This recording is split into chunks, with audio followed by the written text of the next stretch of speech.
యాదగిరిగుట్ట శ్రీ లక్ష్మీ నరసింహస్వామి వారి దేవస్థానాన్ని తిరుపతి శ్రీ వెంకటేశ్వర స్వామి దేవస్థానం మాదిరిగా అభివృద్ధి చేసేందుకు ముఖ్యమంత్రి రేవంత్ రెడ్డి ఆసక్తిగా ఉన్నారని, ఈ విషయమై తమతో తరచూ చర్చిస్తున్నారని మంత్రి కోమటిరెడ్డి వెంకటరెడ్డి తెలిపారు.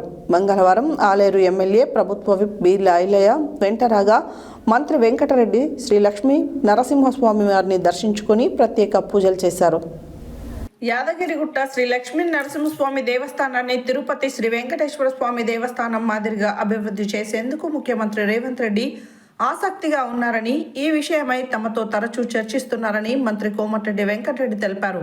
మంగళవారం ఆలేరు ఎమ్మెల్యే ప్రభుత్వ విప్ బీర్ల ఐలయ్య వెంటరాగా మంత్రి కోమటిరెడ్డి శ్రీ లక్ష్మీ నరసింహస్వామి వారిని దర్శించుకొని ప్రత్యేక పూజలు చేశారు. అనంతరం ఆయన మీడియాతో మాట్లాడుతూ త్వరలో ధర్మకర్తల మండలి నియామకంతో పాటు దేవస్థానంలో భక్తుల మౌలిక సదుపాయాలకు పెద్దపీట వేస్తామన్నారు. 1-2 రోజుల్లో మున్సిపల్ ఎన్నికల షెడ్యూల్ కూడా విడుదలవుతుందన్నారు. తమ ప్రభుత్వం ఏర్పడిన తర్వాత యాదగిరిగుట్ట దేవస్థానం అభివృద్ధిపై దృష్టి కేంద్రీకరించామని, భక్తులు సేద తీరేందుకు డార్మిటరీ హాల్స్, కొబ్బరికాయలు కొట్టే సాంప్రదాయం, ఆటోలు కొండపైకి అనుమతించడం వంటివి జరిగిందని ఆయన గుర్తు చేశారు. ఈ సందర్భంగా బీర్ల ఐలయ్యను ఆయన ఎంతగానో కొనియాడారు.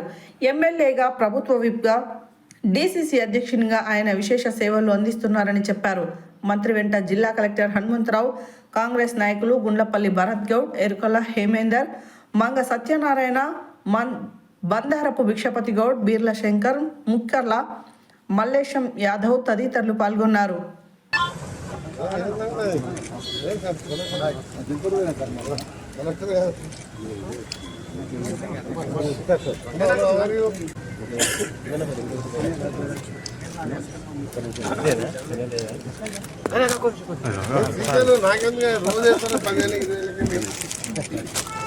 నేనే లీడర్లా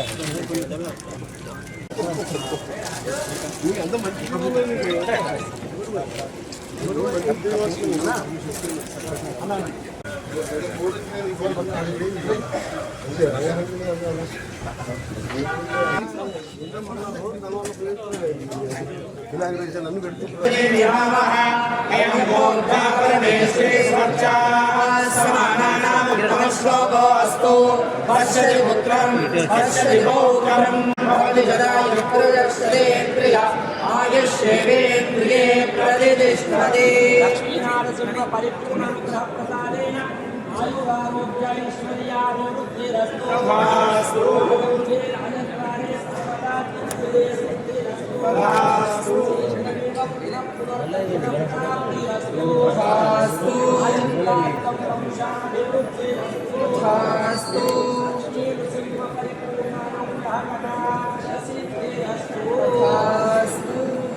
మీ అందరికి కూడా నమస్కారం తెలియజేసుకుంటూ, నేను అలాగే మా సోదరుడు, ఈ ప్రాంత ప్రజల ఆశాజ్యోతి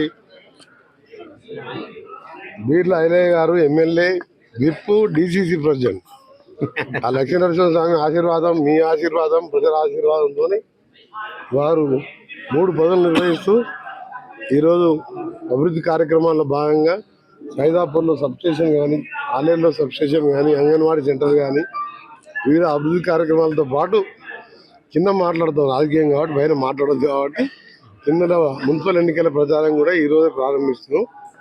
రేపు బహుశా రేపు మధ్యాహ్నం ఎల్లుండో నోటిఫికేషన్ వస్తుంది.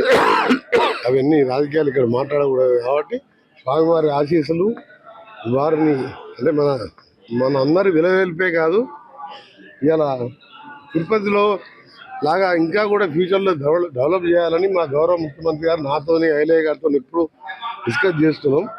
త్వరలో దీనికి బోర్డు కూడా ఏర్పాటు చేయాలని చెప్పి ముఖ్యమంత్రి గారు మాతో చర్చించడం జరిగింది. ఇప్పటికీ ఐలయ్య గారు ప్రత్యేక శ్రద్ధ తీసుకొని గతంలో 100 సంవత్సరాలకి వచ్చే ఆచారాలను కూడా పైన నిద్రించే డార్మెంటరీ నుంచి మొదలుపెట్టుకుంటే టాయిలెట్ నుంచి మొదలు పెడితే ఆటోలు కూడా బ్యాన్ చేద్దాం, వాటికి కూడా పర్మిషన్ ఇప్పించి ఇక్కడే నిద్ర చేస్తట్టు, ఇక్కడనే కొబ్బరికాయలు కొడతట్టు ఎంత సాంప్రదాయాన్ని అన్ని ప్రారంభించడం. ఇంకా కూడా అభివృద్ధి కార్యక్రమాలు చాలా ఉన్నాయి. మేము డిస్కస్ చేసుకున్నాం ముఖ్యమంత్రి గారితో, అది స్వయంగా ముఖ్యమంత్రి గారు ప్రకటిస్తారు.